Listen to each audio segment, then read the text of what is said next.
Nabiyina Muhammad wa ala alihi wa sahbihi ajma'in wa man tabi'ahum bi ihsanin ila yaumiddin, amma ba'd. Para jamaah sekalian yang dirahmati Allah Subhanahu wa taala, syukur alhamdulillah kita panjatkan kehadirat Allah Subhanahu wa taala. Salawat dan salam semoga tercurahkan kepada Nabi kita Muhammad sallallahu alaihi wasallam.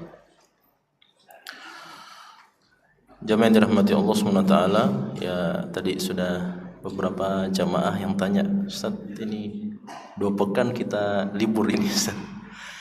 Ya, jadi untuk diketahui oleh seluruh jamaah bahwa pekan kemarin sebenarnya sudah siap untuk hadir mengisi, cuma keluarga punya penyakit dan ya tidak bisa ditinggalkan, ya ada sakitnya, dan kalau sudah datang sakitnya maka bawaannya semuanya tidak baik. Nah, itu yang biasa orang anak-anak muda sekarang bilang penyakit anxiety, ya. Penyakit anxiety itu kecemasan berlebihan. Nah, kecemasan berlebihan ini tidak tahu istri itu cemas saya poligami atau apa. Itu barangkali itu yang dia pikir, ya, karena kalau saya ceramah selalu juga muncul itu poligami. Jadi jangan sampai itu penyebab penyakitnya barangkali, ya. Ala kulli hal, kemudian yang sebelumnya, pekan yang sebelumnya itu saya mengikuti pelatihan peningkatan kompetensi dosen sebenarnya, ya, karena saya berprofesi sebagai seorang dosen. Dan pada hari Senin Selasa yang sebelumnya 2 pekan yang lalu itu ada pelatihan dan wajib untuk diikuti sehingga tidak bisa hadir. Nah, pelatihannya 2 hari, sebenarnya 8 hari, cuma 2 harinya offline, di UIN Alauddin. Nah, oleh karenanya ada kesempatan untuk mengisi di tempat kita ini.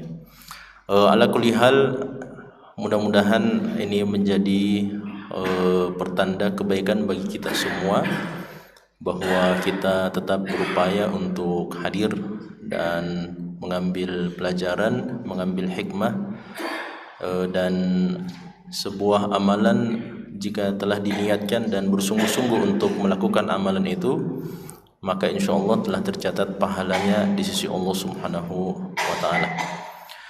Jamaah dirahmati Allah Subhanahu wa taala, malam ini kita kembali lanjutkan pembahasan hadis-hadis Nabi sallallahu alaihi wasallam dari kitab Al-Adabul Mufrad karya Al-Imam Al-Bukhari rahimahullahu taala. Pembahasan malam ini dengan judul bab fadlu man yasilu dzarrahimi adh-dhalim. Penjelasan tentang keutamaan orang yang menyambung silaturahim yang berbuat zalim. Nah, ini barangkali beberapa hadisnya itu sudah disebutkan tentang keutamaan menyambung silaturahim orang yang memutuskan silaturahimnya dengan kita, ya, dan ini kita ingatkan kembali jamaah sekalian beberapa hadis yang sudah lewat, seperti hadis yang sebelumnya, laisal wasilu huwal mukafi, ya, bukanlah orang yang menyambung silaturahim itu disebut sebagai orang yang membalas silaturahim keluarga, ya, karena membalas silaturahim keluarga itu namanya mukafi. Mukafi itu artinya cuma sekadar membalasnya saja dan tidak dikatakan hakikat orang yang menyambung silaturahim. Jadi orang yang menyambung silaturahim itu adalah orang yang kalau keluarga kita memutuskan silaturahim dengan kita, kita datang dan berupaya untuk memperbaikinya. Itu namanya al-wasil. Ya, itu namanya al-wasil, orang yang menyambung silaturahim. Jadi bukan kita yang memutuskan, tapi keluarga yang memutuskan silaturahim dengan kita, dan kita berupaya untuk memperbaiki silaturahim itu. Inilah yang disebut sebagai al-muwasil. Meskipun sebenarnya dalam pembahasan hadis ini dijelaskan oleh ulama kita bahwa menyambung silaturahim itu sebenarnya kan terbagi 3 atau ada 3 tingkatannya. Yang paling rendah tentu saja adalah orang yang memutuskan silaturahim, itu yang paling buruk. Itu kondisi yang pertama. Kemudian yang kedua adalah orang yang menyambung silaturahim yang tidak terputus, atau silaturahimnya itu bagus dan baik-baik saja, tidak ada masalah. Kemudian kita datang berziarah, kita datang memberi hadiah, kita menghubungi, berkomunikasi dan seterusnya. Itu namanya disebut juga sebagai orang yang menyambung silaturahim. Tapi dia berada pada tingkatan yang kedua. Tingkatan yang ketiga yang paling tertinggi, dan inilah hakikat al-wasil, orang yang menyambung silaturahim, adalah kalau orang atau keluarga kita itu memutuskan silaturahim, kemudian kita datang berupaya memperbaiki dan menyambungnya. Nah, kemudian jemaah sekalian, ini pembahasan hadis yang sebelumnya itu masuk dalam pengkajian hadis yang akan kita bahas nanti sebentar. Kemudian pernah ada juga hadis di mana salah seorang sahabat datang dan bertanya kepada Nabi, "Ya Rasulullah, saya ini punya keluarga, setiap kali saya menyambung silaturahim, dia selalu memutusnya. Kalau saya datang memberikan hadiah, dia balas dengan keburukan. Kalau saya berkata-kata baik kepada dia, dia balas dengan celaan dan cemoohan." Nah, ini salah seorang sahabat datang mengeluh kepada Nabi. Maka Nabi SAW mengatakan, kalau seandainya perbuatanmu sebagaimana apa yang kamu sampaikan kepada saya, maka ibaratnya kamu ini seperti orang yang memberi makan kepada keluargamu itu batu-batu bara yang terbuat dari api neraka. Nah, itu jadi ibaratnya jamaah sekalian, karena orang ini terus berbuat baik, sedangkan orang yang mendapatkan kebaikan itu terus membalas dengan keburukan. Jadi ibaratnya seperti kalau kita suapkan sama orang itu, sama keluarga kita itu batu-batu bara yang terbuat dari api neraka. Nah, itu tentu saja keburukan yang sangat besar, dan ini sudah cukup menjelaskan tentang buruknya perbuatan memutuskan tali silaturahim. Nah, apalagi jamaah sekalian, kalau kita memutuskan tali silaturahim, di saat yang sama orang yang kita putuskan silaturahim kita itu dia terus berupaya untuk menyambung silaturahimnya. Nah, kalau yang hadis yang sebelumnya tadi, laisal wasilu bil mukafi, maksudnya kita yang berupaya menyambung silaturahim. Nah, itu keutamaan. Itu keutamaan yang terbesar. Nah, sekarang kita balik itu kondisinya, kita balik keadaannya. Kita yang jadi pelakunya jamaah sekalian. Jadi kita yang memutuskan silaturahim, dan keluarga ini dia terus berupaya untuk menyambung silaturahim. Nah, ini tentu saja menjelaskan tentang buruknya perbuatan dan amalan tersebut, dan besarnya ancaman dari Rasulullah sallallahu alaihi wasallam tentang orang yang memutuskan tali silaturahim. Nah, sekarang jamaah sekalian, itu pembahasan yang sebelumnya, itu dua hadis yang sebelum-sebelumnya. Nah, sekarang kita masuk pada pembahasan keutamaannya. Nah, karena kalau yang hadis yang terakhir, yang kedua tadi itu jamaah sekalian, yang seperti memberi makan batu bara yang terbuat dari api neraka, itu kan sebenarnya bahaya, ya, bahaya memutuskan tali silaturahim, keburukan atau azab yang akan didapatkan bagi orang yang memutuskan silaturahim. Sekarang kebalikannya, yang dijelaskan adalah keutamaan orang yang menyambung silaturahim yang berbuat zalim kepada kita. Nah, jadi dia bukan hanya memutuskan silaturahim kita saja, tapi dia sampai berbuat zalim, menyakiti kita, menyebarkan berita palsu, menyebarkan atau berbuat ghibah kepada kita, padahal keluarga kita sendiri. Nah, di sini ada hadis dari Al-Bara' bin Azib radhiyallahu anhuma, beliau mengatakan, jaa a'rabiyyun faqala, datang salah seorang Arab Badui dan dia berkata kepada Nabi sallallahu alaihi wasallam. Dan ini sudah beberapa hadis dan sudah banyak hadis jamaah sekalian yang kita sampaikan, yang kita telah pelajari, dan kebanyakannya itu datang dari pertanyaan orang-orang Arab Badui. Ya, pertanyaan dari orang-orang Arab Badui. Dan seingat saya kita pernah menyampaikan ini satu faedah yang dijelaskan oleh para ulama kita, bahwa para sahabat itu jamaah sekalian, mereka itu di sisi Nabi SAW, mereka itu sangat menjaga kewibawaan Nabi. Ya, sangat menjaga kewibawaan Nabi SAW. Makanya dalam hadis Anas bin Malik mengatakan, kalau Nabi SAW sudah berceramah, maka seakan-akan di atas kepala para sahabat itu ka'anna ala ru'usihim tuyur, seakan-akan di atas kepala mereka itu ada burung yang bertengger. Nah, bisa dibayangkan ya, kalau seandainya kita sementara duduk dengarkan ceramah seperti ini atau mendengarkan khutbah Jumat, kemudian ada burung yang bertengger di atas kepala kita, kira-kira apa yang kita lakukan jamaah sekalian supaya burung itu tetap bertengger di atas kepala kita? Ya tentu tidak bergerak, kan begitu ya. Ya, karena kalau kita bergerak pasti dia akan pergi. Tapi sahabat mengatakan, kalau Nabi SAW sudah berceramah, berkhutbah, maka para sahabat itu ka'anna ala ru'usihim tuyur, seakan-akan di atas kepala mereka ada burung yang sedang bertengger. Nah, dia anggap kepala kita itu kayak sangkarnya. Dia anggap kepala kita seperti ranting. Dia tidak, karena memang tidak bergerak. Para sahabat saking menjaga kewibawaan Nabi SAW, mereka tidak bergerak sama sekali. Ya, bahkan kebanyakan mereka menundukkan kepala mereka dan tidak berani.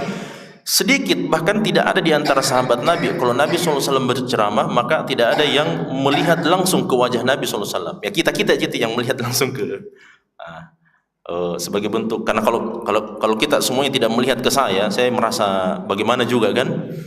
Saya mau, karena ceramah itu jamaah sekalian kan, ilmu pidato itu, ilmu berceramah kan ada ilmunya juga. Ya, ada namanya ilmu kontak mata. Nah, jadi kalau kita sebentar berceramah, cari-cari memang orang yang bisa membangun kepercayaan diri.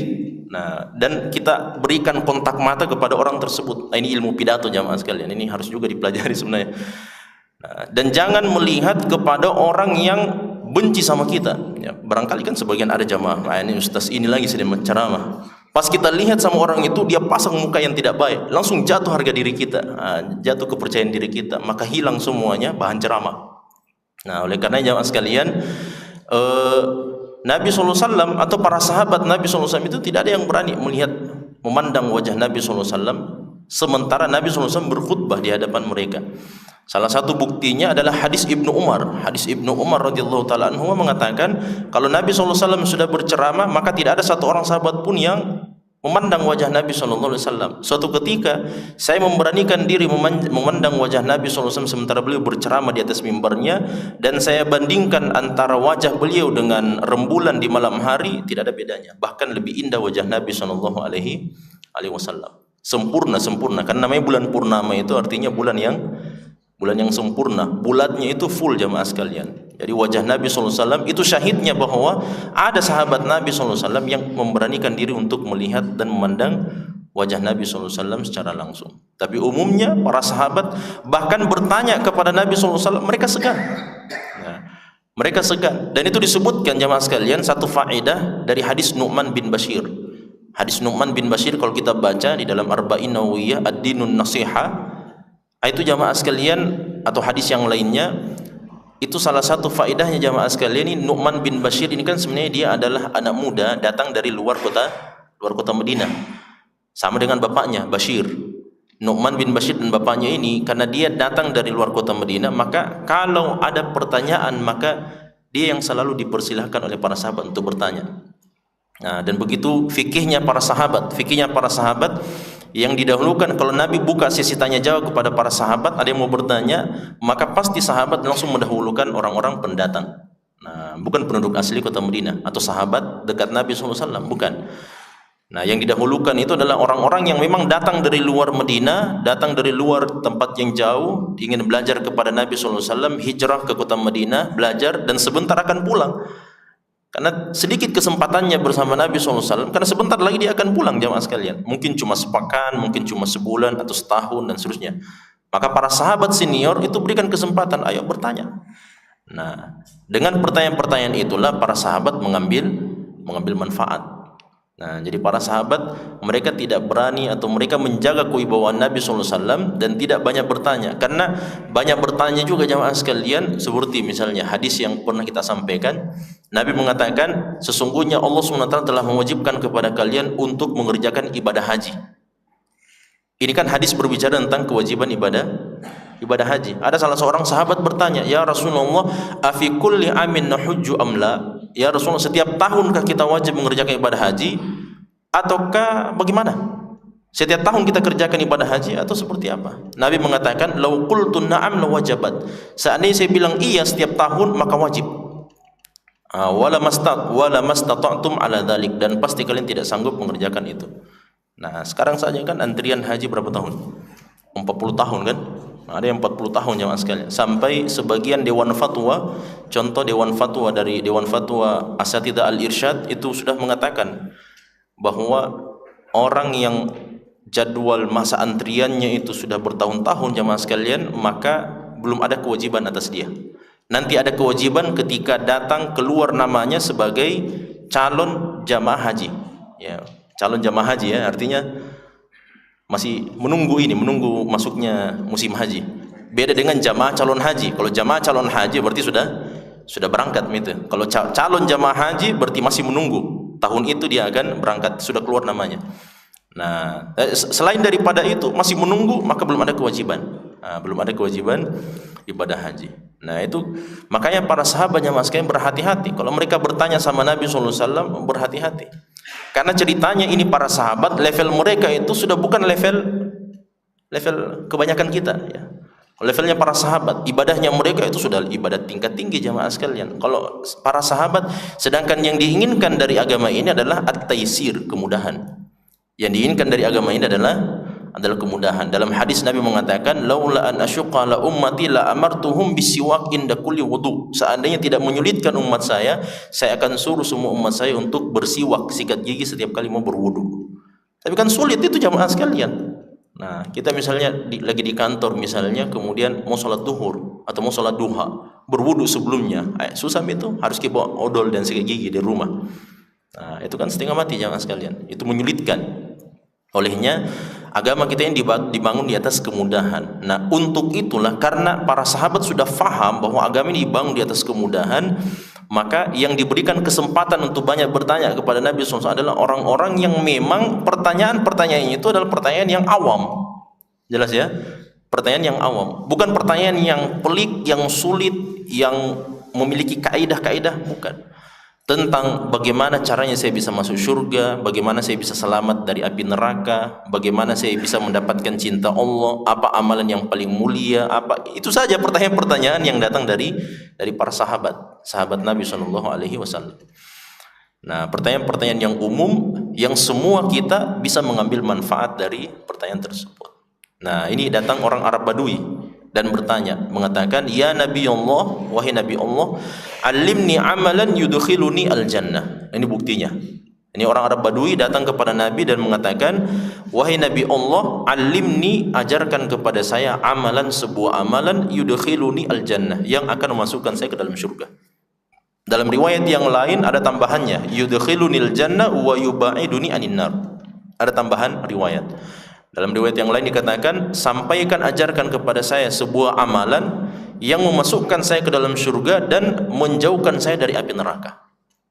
Nah, ini kan secara otomatis sebenarnya jamaah sekalian. Kalau dibilang memasukkan saya ke dalam surga, itu pasti menjauhkan kita dari api neraka. Tapi dalam riwayat itu, riwayat yang kedua itu disebutkan, kedua-duanya disebutkan, mendekatkan saya, memasukkan saya ke dalam surga dan menjauhkan saya dari api neraka. Dan seperti ini pertanyaan para sahabat. Nah, ini beginilah modelnya pertanyaan sahabat jamaah sekalian.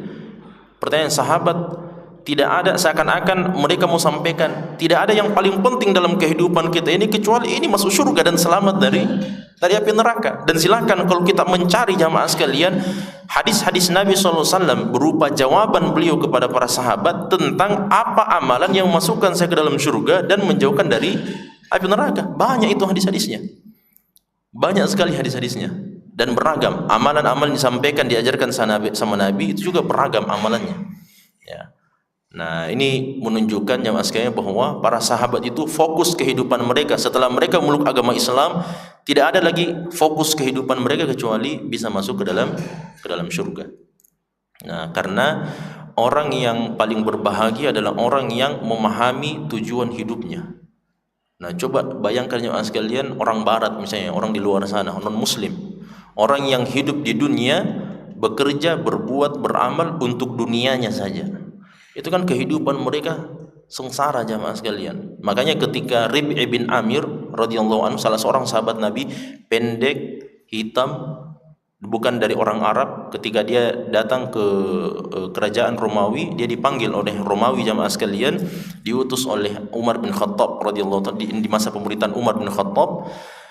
Rib'i bin Amir ketika ditanya oleh pimpinan Romawi, kalian datang ke kerajaan saya untuk apa sebenarnya? Maka Rib'i bin Amir mengatakan, kami datang kepada kalian linukhrijal ibad min ibadati al-ibad ila ibadati rabbil ibad. Kami datang kepada kalian, kepada orang-orang kafir maksudnya, untuk mengeluarkan manusia dari penyembahan manusia kepada sesama manusia. supaya mereka menjadi orang-orang yang menyembah kepada Tuhannya manusia. Nah, itu dakwahnya dan itu kalimatnya Rib'i bin Amir, salah seorang sahabat Nabi sallallahu alaihi wasallam. Waji'nakum, dan kami datang kepada kalian linukhrijan nas, untuk mengeluarkan umat manusia min dhiqid dunya ila sa'atid dunya wal akhirah. Kami datang kepada kalian supaya kami keluarkan kalian, kami keluarkan umat manusia dari sempitnya kehidupan dunia kepada luas dan lapangnya kehidupan dunia dan akhirat. Nah, apa maknanya ini perkataan jamaah sekalian? Maknanya bahwa orang-orang kafir itu kan, kenapa dikatakan oleh Rib'i bin Amir radhiyallahu anhu bahwa mereka ini adalah orang-orang yang berada terkungkung dalam kehidupan dunia? Karena mereka hidup untuk dunianya saja, mereka bekerja untuk dunianya saja, mereka beramal untuk dunianya saja, mereka berbuat untuk dunianya saja.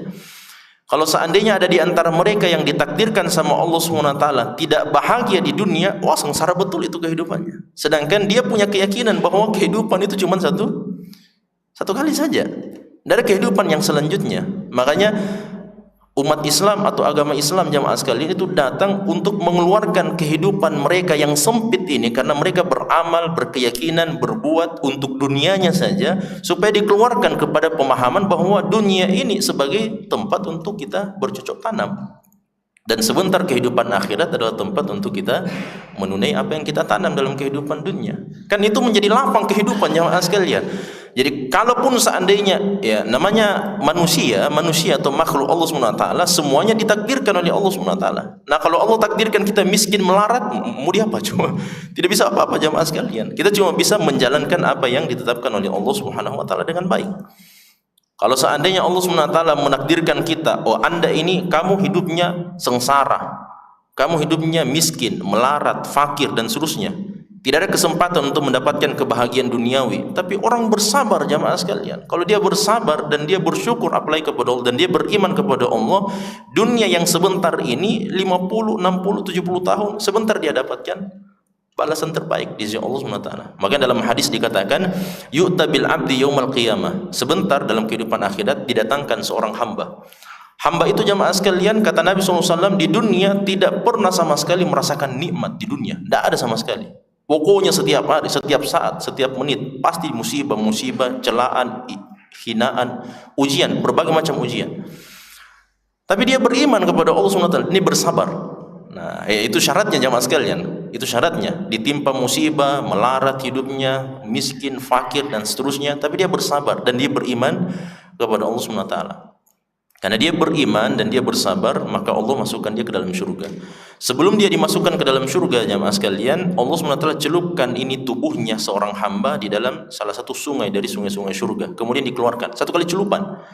Kemudian dikeluarkan. Lalu hamba itu dihadapkan di hadapan Allah SWT dan ditanya, wahai hambaku, semasa kamu hidup di dunia, pernahkah kamu merasakan ujian, kemalangan, kemiskinan, kesulitan? Hamba itu mengatakan, demi Allah, semenjak saya dilahirkan dari rahim ibu saya, belum pernah saya merasakan kemalangan. Artinya ulama kita mengatakan, satu kali celupan di dalam sungai surga, semua kemalangan itu hilang langsung. Padahal itu cuma satu kali celupan.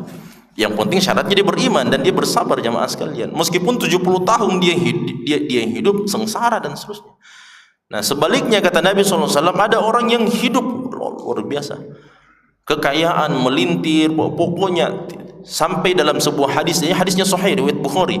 Ada pernah salah seorang orang Arab, orang kafir, dia bertanya kepada Nabi, dia bertemu dengan Nabi SAW, kemudian Nabi bertanya, apakah kamu pernah mendapatkan penyakit yang disebut sebagai penyakit suda atau sakit kepala? Urukun tadribu ar-ru'us, yaitu penyakit sakit kepala lah, kalau bahasa kita sakit kepala jemaah sekalian. Orang itu mengatakan, orang kafir, orang itu mengatakan tidak pernah, saya tidak pernah sama sekali merasakan sakit kepala. Nah, coba dibayangkan, sakit kepala saja dia tidak pernah rasakan. Setelah orang itu pergi, ini orang kafir, datang para sahabat. Nabi mengatakan, apakah kalian mau melihat salah satu penghuni neraka? Bukan penghuni surga, penghuni neraka. Sahabat mengatakan, mau ya Rasulullah. Kata Nabi SAW, lihatlah orang tersebut, orang ini adalah salah satu di antara penghuni neraka. Ini wahyu yang datang dari dari Allah SWT kepada Nabi SAW melalui Jibril, bahwa orang ini adalah salah satu penghuni neraka. Dan Nabi SAW mengatakan bahwa di antara ciri tanda bahwa orang itu adalah calon-calon penghuni neraka adalah kalau dia tidak pernah sakit kepala. Tapi jangan bikin masalah, tuh. Tidak usah bikin masalah, karena jangan juga terlalu tekstual itu difahami hadis. Kalau begitu, saya setiap hari sakit kepala Ustaz, seperti penghuni surga mah ini. Padahal maksiat juga jalan terus. Bukan begitu maksudnya. Maksudnya hadis Nabi difahami bahwa kalau orang ini sakit kepala itu kan bagian daripada ujian, kan, musibah, cobaan dari Allah. Maknanya jamaah sekalian bahwa orang beriman, calon-calon penghuni surga itu diberikan ujian, mereka bersabar. Nah, adapun orang, makanya ada ulama yang mengatakan begini, kalau selama 3 hari 3 malam tidak pernah kita ditimpa musibah ujian, meskipun itu kecil, maka segera bertobat. Segera bertobat. Karena ada masalah di keimanan itu jamaah sekalian. Orang beriman itu kapan dia beriman pasti diuji oleh Allah. Pasti diuji. Lihat mikir ini buktinya ya mas sekalian. Artis-artis yang sebelumnya hidupnya mewah dan sebagainya, kan, tidak pernah sholat, tidak puasa dan sebagainya. Pas dia hijrah, dia beriman dan dia sudah mulai ngaji, hilang semua itu pendapatannya. Tidak ada yang mau hire, tidak ada yang mau dan seterusnya. Tidak ada, hilang semua dunianya. Itu kan ujian karena dia sudah mau beriman kepada Allah SWT. Nah, sebaliknya mas sekalian, orang-orang kafir ya tidak diuji oleh Allah SWT. Justru ujian mereka adalah ujian kesenangan, disenang-senangkan dalam kehidupan dunia ini, padahal sebenarnya kehidupan mereka sengsara. Nah, kesengsaraan yang terbesar jamaah sekalian kalau orang tidak tahu apa tujuan hidupnya, ya. Dan kebahagiaan terbesar kita, dan ini sudah cukup jamaah sekalian. Kalau tidak ada uang, tidak ada mobil, tidak ada kendaraan dan sebagainya, kalau tidak ada itu semua kemewahan-kemewahan, yang penting kita sudah meyakini dan kita sudah mengetahui tujuan hidup kita, itu sudah nikmat yang paling besar. Kita tahu bahwa saya wajib beribadah kepada Allah SWT, wa ma khalaqtul jinna wal insa illa liya'budun, itu sudah nikmat yang sangat besar. Di saat yang sama ada hidupnya yang terlunta-lunta, tidak tahu dia mau bikin apa jamaah sekalian. Dengan kekayaan yang melintir, dengan kekayaan yang luar biasa. Makanya apa yang dia bikin? Dia rusak dirinya. Ya kan? Dia minum khamar, dia pakai narkoba dan seterusnya. Ada orang barat, saya pernah nonton ceramah jamaah sekalian, dia bilang begini. Dia orang kaya, kekayaannya juga luar biasa, tapi dia sudah jenggotan, orang Eropa. Dia akhirnya masuk Islam, mu'allaf, kemudian dia menjadi penceramah. Dia menjadi mubalik juga di Inggris Raya kalau saya tidak salah. Dia bilang begini, dikumpulkan anak-anak muda jamaah sekalian, anak muda yang di jalanan-jalanan dan seterusnya. Dia mengatakan begini, sebenarnya dunia kalian, kehidupan kalian, apa yang kalian inginkan dalam kehidupan dunia? Apa yang paling kalian inginkan? Sebagian ada yang bilang saya mau wanita, saya mau harta, saya mau mobil, saya mau villa, saya mau dan seterusnya. Macam-macam. Dia bilang begini, saya sudah pernah merasakan semua yang kalian inginkan. Tadi ada yang bilang mau wanita, saya sudah rasakan. Apa jenis wanita yang bagaimana? Sebut misalnya jenis wanita yang bagaimana, saya sudah pernah tidur dengan mereka. Mau sebutkan mobil yang paling mahal sekalipun, saya sudah rasakan semua itu, saya sudah naiki semuanya, saya sudah kendarai semua. Mau tinggal di villa yang paling mewah, saya sudah rasakan itu, sudah saya rasakan semuanya itu. Terus apa yang dia bilang? Wa madza ba'da dzalik? Apa setelah itu? Saya sudah pernah di titik itu, saya sudah ada di titik itu. Tapi saya merasakan kehidupan saya gersang, tidak ada sama sekali yang saya dapatkan setelah merasakan semua yang kalian inginkan itu. Nah, ternyata ketika hidayah itu sampai kepada saya baru sadar bahwa inilah tujuan hidup saya. Dan kenikmatan yang paling pertama dia rasakan setelah dia mu'allaf adalah ketika dia meyakini dan memahami bahwa tujuan hidup saya adalah menyembah kepada Allah SWT. Itulah nikmat yang terbesar. Meskipun tidak kaya, meskipun biasa-biasa ya, tapi orang sudah faham tujuan hidupnya, itulah. Nah, sahabat ini jamaah sekalian, dia datang bertanya, alimni amalan yudkhilul jannah, memasukkan saya ke dalam syurga dan menyelamatkan saya dari api neraka. Nah, coba dengarkan jawaban Nabi SAW. Beliau bilang begini, qala la in kunta aqsartal khutbata laqad a'radtal mas'alah. Kata Nabi SAW, kalau seandainya kamu perpendek pertanyaanmu, sebenarnya jawabannya ini jawaban yang sangat besar. Nah, ini pertanyaannya, ini kan singkat jemaah sekalian. Sampaikan kepada saya, ajarkan sama saya sebuah amalan yang memasukkan saya ke dalam surga. Itu kan simple sekali itu pertanyaan jemaah sekalian. Pendek sekali itu pertanyaan. Nah, di saat yang sama biasa kalau kita diminta, silakan ada jamaah yang mau bertanya, begini Pak Ustaz. Mulai dulu dari prolog dulu, muqaddimah. Panjang muqaddimahnya. Setelah itu di bagian akhir pertanyaannya pendek sekali. Ya, tapi panjang sekali mukaddimahnya. Nah, ini kalau para sahabat mereka itu simple. Pertanyaan mereka simple, difahami, mudah untuk difahami oleh orang yang mendengarkannya. Nah, ini menunjukkan jamaah sekalian bahwa para sahabat itu adalah orang-orang yang fasih dalam bahasa Arabnya. Semua orang memahami. Ya, apalagi kalau Nabi kita Muhammad sallallahu alaihi wasallam. Nah, maka Nabi SAW mengatakan, kamu bertanya dengan pertanyaan yang singkat, laqad a'radta al-mas'alah, tapi permasalahan yang kamu tanyakan adalah permasalahan yang sangat besar. Masuk ke dalam surga itu bukan hal yang remeh jemaah sekalian. Meskipun agama kita menjelaskan bahwa amalan-amalan ringan, sederhana, kecil, namun orang itu konsisten menjalankan amalan yang ringan dan sederhana itu, maka itu sudah cukup untuk masukkan ke dalam surga. Datang salah seorang Arab Badui kepada Nabi SAW, sahabat, dan mengatakan, ya Rasulullah, sesungguhnya syariat Islam itu terlalu banyak. Sampaikan, ajarkan kepada saya sebuah amalan yang bisa menyelamatkan saya dari api neraka. Dalam hadis yang lain, dalam riwayat yang lain disampaikan, apa saja kewajiban-kewajiban yang ada dalam agama Islam. Maka Nabi mengatakan, salat 5 kali sehari semalam. Sahabat itu bertanya, apakah ada salat yang lain selain daripada 5 kali salat sehari semalam? Kata Nabi, tidak ada lagi, kecuali kalau kamu salat sunnah. Kemudian apalagi kewajiban dalam agama Islam? Berpuasa di bulan Ramadan. Ada kewajiban puasa selain puasa Ramadan? Kata Nabi, tidak ada, kecuali kalau kamu puasa sunnah. Kemudian apalagi kewajiban dalam agama Islam? Karena waktu itu belum turun kewajiban ibadah haji, maka Nabi mengatakan kewajiban mengeluarkan harta zakat. Ada kewajiban yang lain selain itu? Kata Nabi, tidak ada kewajiban yang lain kecuali kalau kamu berinfak, bersedekah, sunnah. Apa sahabat ini katakan jemaah sekalian? Demi Allah, saya tidak akan tambah dan tidak akan kurangi ini yang wajib-wajib. Nah, ini saja yang wajib-wajib ini saya kerjakan. Ya, salat 5 waktu. Kalau datang bulan puasa, saya berpuasa Ramadan. Kemudian kalau wajib saya mengeluarkan zakat, maka saya keluarkan zakat. Saya tidak tambah ini. Tidak ada salat-salat sunnah, tidak ada puasa-puasa sunnah, tidak ada juga infak dan sedekah. Ini yang wajib-wajib saya kerjakan. Kemudian dia pulang. Apa kata Nabi? Aflaha in sadaqa. Orang ini akan beruntung masuk surga, yang penting dia jujur dengan perkataannya. Ulama kita mengatakan dari hadis ini jemaah sekalian menunjukkan bahwa amalan-amalan yang wajib itu saja sebenarnya sudah cukup menyelamatkan kita dari api neraka. Sudah cukup. Hanya dengan mengerjakan yang wajib-wajib saja. Nah, cuma kan kita ini terlalu banyak dosa juga. Jadi harus ditambah dengan yang sunnah-sunnah. Nah, yang sunnah-sunnah ini, karena berbeda jamaah sekalian, berbeda cara pandangnya orang-orang dahulu dengan kita ini terhadap dosa. Kalau kita ini melihat dosa jamaah sekalian seperti lalat yang terbang di hidung kita. Sewaktu-waktu kalau kita usir saja itu lalat, kan begitu ya? Artinya kita anggap remeh itu dosa. Berbeda dengan para sahabat dan para ulama kita. Para sahabat, para ulama, mereka melihat dosa jamaah sekalian itu seperti sebongkah batu yang sangat besar yang menggelinding dari gunung, siap-siap untuk menjatuhi kepala mereka. Nah, karena kita melihat kepada besar dan kecilnya dosa, sedangkan mereka melihat kepada siapa mereka berbuat dosa. Nah, kalau kita kan ini dosa kecil Ustaz. Dosa kecil gini, begini, dosa kecil gini Ustaz. Anu gampang gini. Kalau mereka tidak, mereka melihat meskipun dosa kecil, ini kita berbuat dosa kepada siapa? Nah, jelas ya. Mereka melihat bukan kepada dosanya, tapi mereka melihat kepada siapa kita berbuat dosa. Maka diberikan jawaban oleh Nabi kita Muhammad SAW, amalan yang bisa memasukkan seseorang ke dalam surga, meskipun ini amalan sudah tidak terbuka untuk kita. Nah, ini terbuka untuk zaman dahulu, sekarang sudah tidak terbuka.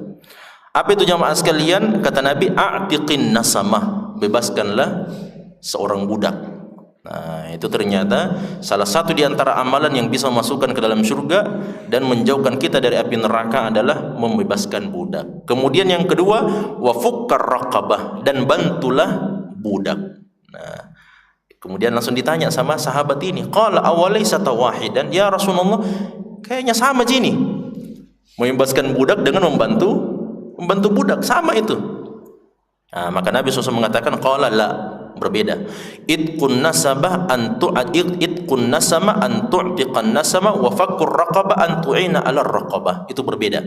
Kata Nabi SAW, itqur raqabah itu artinya membebaskan budak. Apa maknanya? Kita punya uang, datang ke pasar, kemudian kita beli budak dan dibebaskan. Jelas ya? Itu namanya itqu an-nasama. membebaskan budak. Sedangkan fakkur raqabah itu artinya jamaah sekalian, kita punya uang tapi tidak cukup. Nah, kita punya uang tapi tidak cukup, maka kita bantu kepada hamba itu atau budak itu, ini saya kasih ke uang, mudah-mudahan kau bisa kumpulkan nanti. Karena namanya budak jamaah sekalian, ada namanya budak mukatib atau mukatab. Mukatab itu artinya dia budak dan bersepakat dengan tuannya untuk membeli dan membebaskan dirinya sendiri. Nah, jelas ya. Nah, jadi budak itu jamaah sekalian, bagaimana caranya budak itu bebas dari perbudakan? 3 caranya. Yang pertama, dia dibeli oleh seseorang dan langsung dibebaskan oleh majikannya. Jadi seperti Abu Bakar As-Siddiq. Abu Bakar As-Siddiq itu kan ketika melihat Bilal bin Rabah disiksa jamaah sekalian, Abu Bakar As-Siddiq langsung mengatakan begini, saya mau beli itu Bilal. Berapa harganya? Kata majikannya, saya kasih 10 dinar atau 100 dinar, kurang lebih sekitar itu. Maka apa kata Abu Bakar As-Siddiq radhiyallahu ta'ala anhu? Abu Bakar mengatakan, seandainya kau minta sama saya 1000 dinar, saya akan beli juga. Nah, begitu. Karena Bilal bin Rabah radhiyallahu ta'ala anhu yang sudah menunjukkan kualitas imannya radhiyallahu ta'ala anhu. Nah, itu yang pertama. Jadi dibeli langsung dibebaskan. Yang kedua jamaah sekalian adalah dengan cara mukatabah. Mukatabah itu artinya majikan dengan budaknya itu bersepakat. Jadi budak sampaikan kepada majikannya, saya karena diperintah untuk bekerja, ya kan, kalau saya mendapatkan uang-uang tambahan maka izinkan saya untuk membeli diri saya sendiri. Kalau majikannya ini baik jamaah sekalian, maka dia izinkan itu. Kalau majikannya baik, itu namanya mukatabah. Jadi dia kumpulkan uang-uang, kemudian dia beli dirinya sendiri. Nah, inilah masuk di sini jamaah sekalian, namanya fakkur raqabah. Jadi kita berikan bantuan uang berapa misalnya supaya dia bisa membeli dirinya sendiri. Nah, itu kata Nabi SAW itu berbeda. Yang pertama, kamu bebaskan sendiri, langsung dibebaskan. Yang kedua, kamu belum bisa bebaskan sebenarnya, tapi kamu bantu dia untuk membeli dirinya sendiri. Ya, untuk membebaskan dirinya sendiri. Ada cara yang ketiga jamaah sekalian. Cara yang ketiga, budak itu bisa bebas dari perbudakan, khususnya untuk perempuan. Nah, bagaimana caranya? Kalau majikannya laki-laki berhubungan badan dengan budaknya yang perempuan, kemudian hamil dan melahirkan anak dari majikannya, maka secara otomatis budak perempuan ini yang melahirkan anak dari majikannya secara otomatis langsung terbebaskan. Dia disebut sebagai ummul walad. Wanita ini disebut sebagai ummu al-walad, ibunya sang anak. Nah, anaknya dari majikan. Bolehkah yang seperti itu? Boleh. Dalam hukum agama itu diperbolehkan. Tapi tidak usah dicari-cari. Tidak ada itu. Kecuali nanti di akhir zaman. Di akhir zaman ada nanti jamaah sekalian. Nah, itulah makanya dalam hadis Jibril, ketika Jibril bertanya kepada Nabi, "Ya Muhammad, akhbirni 'anis sa'ah." Qala mal mas'ulu anha bi'alam minas sa'il. Itu kan Jibril bertanya, apa tandanya? Kapan itu hari kiamat? Kata Nabi SAW, orang yang ditanya tidak lebih mengetahui dari yang bertanya. Kan ini Jibril yang bertanya jamaah sekalian. Jibril bertanya, kalau begitu apa tandanya itu hari kiamat? Kata Nabi SAW, antalidal amatu rabbataha. Seorang budak perempuan melahirkan majikannya sendiri. Itu artinya apa jamaah sekalian? Artinya nanti di akhir zaman, dekat-dekat ada itu namanya perang Armageddon. Tahu Armageddon ya? Ada film dulu itu tahun berapa namanya Armageddon. Armageddon itu katanya dia meteoroid yang akan menghantam bumi. Salah itu. Armageddon itu dalam agama kita disebut sebagai al-malhamatul kubra, perang yang paling besar. Dan perang yang paling besar itu diawali dengan antara kaum muslimin di bawah kepemimpinan Imam Mahdi melawan orang-orang Romawi. Kata Nabi dalam hadis yang sahih riwayat Bukhari, la taqumus sa'ah illa warrum aktsarun nas. Tidak akan tegak hari kiamat kecuali orang Romawi nanti sekali lagi akan bangkit menjadi kerajaan yang terbanyak jumlahnya. Nah, itulah nanti jamaah sekalian perang lagi sekali lagi. Nah, makanya jamaah sekalian, para ulama kita mengatakan bahwa nanti ini yang akan ikut berperang bersama Imam Mahdi, mereka yang akan mendapatkan wanita-wanita Romawi itu yang menjadi budak-budak itu, menjadi budak-budak hasil daripada peperangan melawan mereka. Kemudian jamaah sekalian, kata Nabi SAW, wal munihatur ragub. Nah, di antara amalan yang bisa memasukkan juga ke dalam surga adalah al-munihatu ar-ragub. Dalam riwayat yang lain al-munihatu al-waquf. Apa artinya? Al-muniha itu artinya memberi bantuan sukarela. Nah, namanya al-minah. Minah itu artinya beasiswa sebenarnya. Al-muniha artinya bantuan sukarela, cuma-cuma. Nah, itu diberikan saja. Dan itu ternyata diantara satu hal, diantara amalan yang bisa memasukkan ke dalam surga. Ar-raghub, apa artinya ar-raghub? Itu secara khusus. Kata Nabi SAW, pemberian, kalau kita punya unta atau kita punya kambing atau punya domba dan sebagainya, yang sementara sementara menyusui ya, yang lagi ada susunya jamaah sekalian, betina, kemudian kita kasih sama orang yang membutuhkan, orang-orang miskin, silahkan kamu perah ini susunya, nanti dikembalikan kambingnya, jangan diambil kambingnya juga. Itu namanya al-munihatu ar-raghub. Jadi karena susunya ini bisa dimanfaatkan, sedangkan kita lihat ada orang yang sedang membutuhkan, maka kita kasih. Silakan kamu perah susunya, misalnya selama sepekan atau selama 2 pekan, kemudian nanti dikembalikan kambingnya. Itu namanya al-munihah. Kalau dalam bahasa istilah agama kita disebut sebagai wakaf. Wakaf itu jamaah sekalian, kita pegang itu asal hartanya dan kita berikan manfaatnya. Jelas ya, kita punya tanah misalnya, kita wakafkan untuk orang-orang fakir miskin, silakan mereka garap itu tanah, tapi sertifikatnya masih di tangan kita. Jelas ya, itu kalau dia wakaf. Beda dengan hibah. Kalau hibah artinya semuanya sudah langsung dikasih semuanya, termasuk sertifikatnya.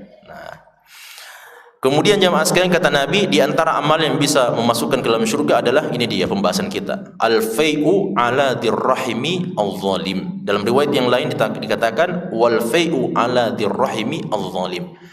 Memberikan bantuan kepada orang-orang yang zalim kepada kita dari kalangan keluarga sendiri. Nah, ini keutamaan jamaah sekalian. Ternyata dalam hadis tadi ini katakan keutamaan orang yang menyambung silaturahim yang zalim kepada kita. Apa keutamaannya mas sekalian? Masuk surga.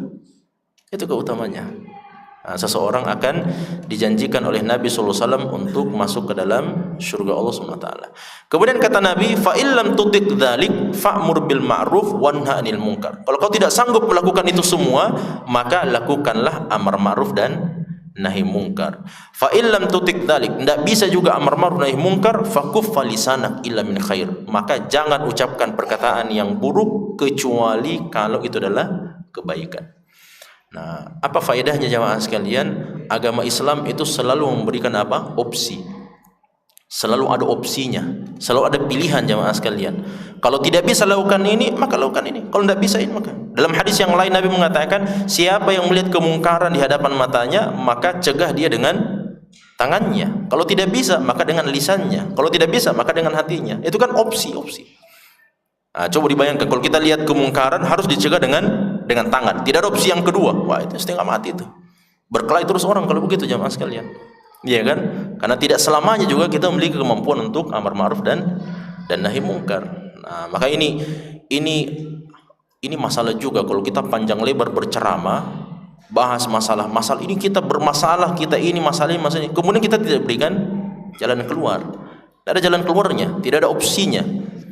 Tidak ada tidak ada solusinya. Padahal agama Islam itu selalu datang dengan solusi.